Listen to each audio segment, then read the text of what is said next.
All right, let's talk about the future, specifically your future. If you're thinking about what skills are going to matter in 2025 and beyond, not just be in demand, but actually future-proof, then you've come to the right place. We're about to lay out the roadmap for one of the most powerful fields on the planet right now, machine learning. So let's dive in. And really, it all kicks off with this idea right here. The world is just moving at a crazy pace, right? The job market, well, it's trying to keep up. That old concept of learning one thing and you're good for your whole career? Yeah, that's pretty much over. Now it's all about constantly learning, constantly upskilling. It's not just a nice to have anymore. It's how you stay in the game. So if you're going to put in the time to learn something new, you want to bet on a winner, right? Well, the numbers don't lie. As we look ahead to 2025, there's one skill set that stands head and shoulders above the rest for landing those high-paying, really meaningful jobs: data analytics and machine learning. I mean, this is it. This is the frontier. Okay, so before we jump into the how-to, let's really lock in the why. Why has this stuff, AI and machine learning, become the critical skill for pretty much everyone's future?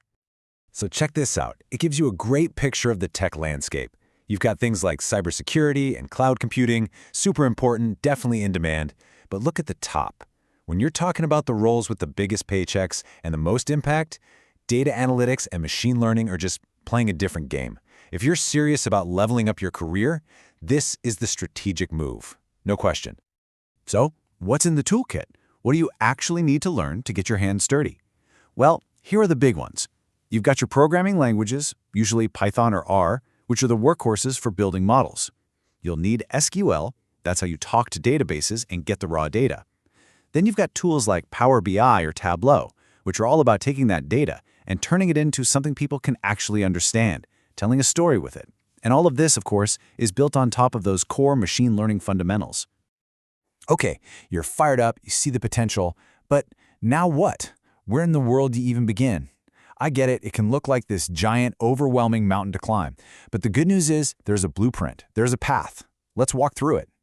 Think of it like this. A great AI education has two sides of the same coin. On one side, you've got the theory, the heavy-hitting math like calculus and stats it's the engine that makes everything run. But then, on the other side, you have the practical, hands-on stuff, actually writing Python code, wrestling with data structures, and building real things. You can't have one without the other. Seriously, theory without practice is just philosophy, and practice without theory is like driving blind. And this is a perfect example of how it all stacks up. You don't just dive into the deep end with something like generative AI. No way. You start with the building blocks, right? Things like learning Python, understanding data structures. Once you have that solid foundation, then you can start climbing to the really cool, advanced stuff like industrial AI applications or computer vision, teaching a machine how to actually see.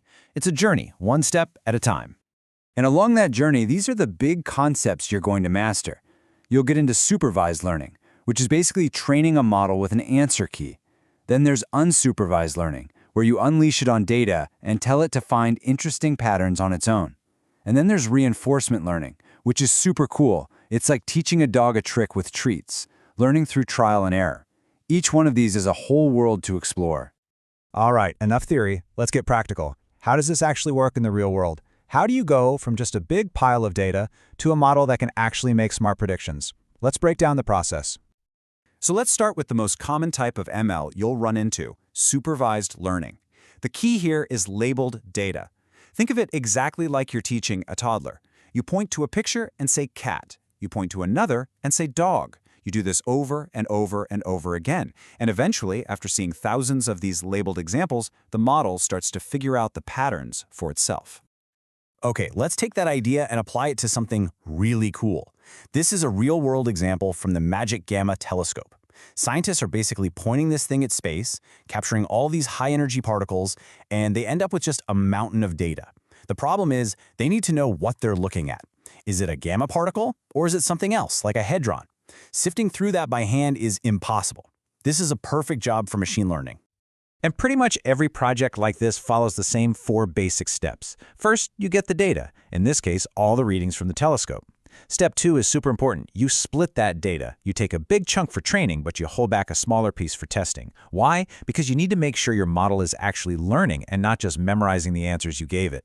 Then you train the model on the big chunk, and finally, you test it on that data it's never seen before to see how well it does.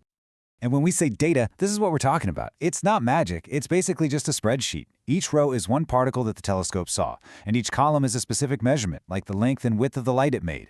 The model's whole job is to stare at all these numbers and figure out the hidden relationships that can predict that final column, the class. Is it a G for gamma or an H for hadron? So, did it work? You bet.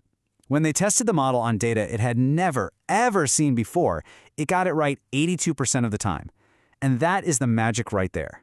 Taking a boring table of numbers and turning it into a tool that can reliably predict something new. Pretty amazing. Okay, so learning how to build a model like that is an awesome skill to have. It's the foundation. But the field is already evolving. The future isn't just about building one smart tool anymore. It's about building entire teams of smart tools. And that brings us to this really cutting-edge idea, agentic AI. So instead of trying to build one massive do-it-all AI, the big idea here is to create a bunch of smaller, specialized AIs. We call them agents. It's like building a human team, right? You don't hire one person to do marketing, sales, and engineering. You hire specialists. It's the same concept here.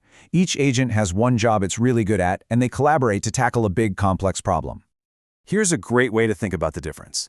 A single AI, that's like a superpowered tool, maybe a really fancy calculator. It does one thing incredibly well. But an AI crew, that's like a whole project team. You've got one agent that's a researcher, another that's a writer, and a third that acts as a critic to check the work. They pass tasks back and forth, they collaborate, and what's really wild is that this totally changes our job. We stop being just prompt writers and we become managers. We become conductors of an AI orchestra. Let's bring this right back to what we've been talking about, learning. Imagine you want to learn Python. Instead of just Googling around, you could build your own AI crew to create the perfect learning plan for you. You'd have one agent go find the absolute best articles and videos. A second agent would take that material and create custom quizzes to test your knowledge. And a third agent could even dream up real-world project ideas for you to build. You see, this isn't just a search engine anymore. It's your own personal team of tutors, working 24/7 that you get to direct. And that's really the big takeaway here. Learning the basics of machine learning, that's your ticket to the show. It gets you in the door. But the real future, the exciting part, is learning how to orchestrate all these amazing tools. So as you start down this path, try not to just think about what one model can do. Think bigger. Think about teams. And ask yourself this. If you could build your own crew of AI experts to solve any problem, what would you build? The possibilities are, well, they're just getting started.